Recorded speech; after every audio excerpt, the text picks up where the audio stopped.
Meet Marco Gutierrez. He has a doctorate in mathematics and he wants to be a high school teacher. Why on earth would he teach? Because his math degree doesn't get him that far in life. Now meet Marco Gutierrez. He also has a math degree and he also wants to be a high school teacher. However, he only has a BS in mathematics. So he's gonna get even less far in life. Hi, my name is Marco Gutierrez. I'm here because I want to be a teacher for your school. Let's see how this contract signing goes. Okay, so this means I'm going to be making $58,000 a year, correct? Correct. All right.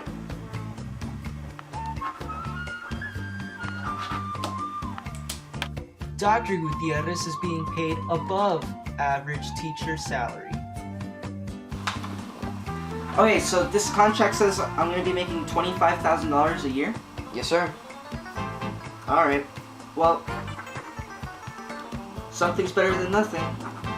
Little did Mr. Gutierrez know how little something actually is. All right, class, today we're going to learn about polynomials.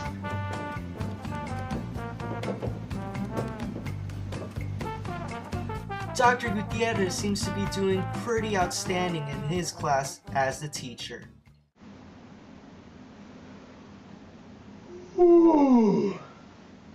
Alright, so,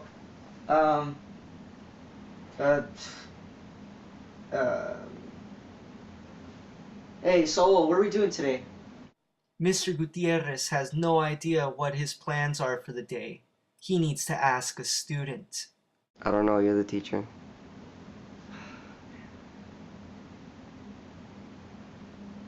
I guess we could do... No, because that was... Hold up, give me a second. Now he's cutting into class time. What a bad teacher. Where are my damn lesson plans?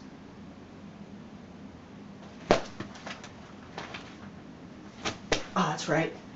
We're doing polynomials. We're doing polynomials. Yeah. So it looks like Mr. Gutierrez should probably get his act together.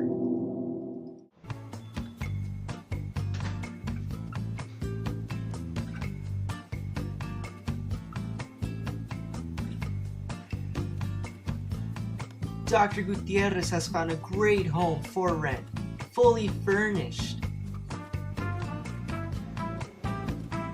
He likes it, and he can afford it with his salary.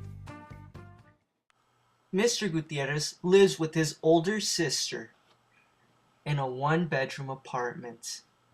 She makes more money than him, working as an interpreter. It must feel pretty bad sleeping in the same room as your older sister.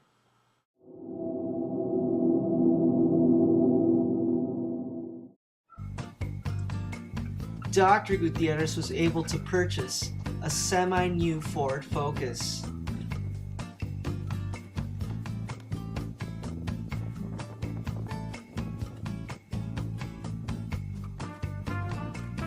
It's just his type of car. He can afford it, and he feels young driving it. Mr. Gutierrez has to ride a bicycle to work because it's the only thing he can afford.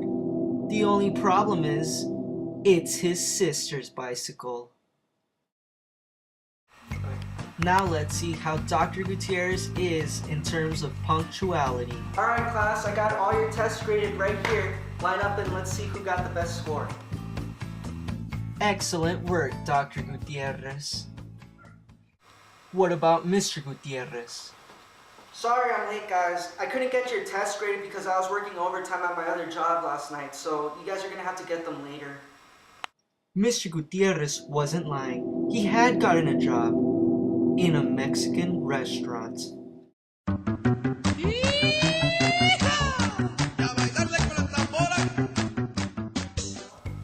Back in the school lounge room, Dr. Gutierrez is checking every one of his students' grades. All right, everyone in my class has A's. Excellent work, Dr. Gutierrez. Now Mr. Gutierrez is grading his students. Keep in mind, he's working 2 jobs. He doesn't have any tutoring hours whatsoever. Why is every student in my class failing? Maybe it's because you neglect your own students because of all the stress you face in your life. And at the end of the day, Boy, I'm glad I get paid good for a high school teacher. and not only that, but your students are better off as well. They have a great teacher. Great job, Dr. Gutierrez. And as for Mr. Gutierrez, well, I've made a huge mistake. you probably did make a huge mistake. But don't fret. Just join a union, or better yet, go back to grad school. Dr. Constance Bond has researched the correlation between teachers' salaries and students' outcomes for years. She has directly stated paying teachers more improves student outcomes. So teachers, don't aim for those low wages. You should get out there and join a union, or better yet, aim for that higher degree. Because I firmly believe that these kids deserve better.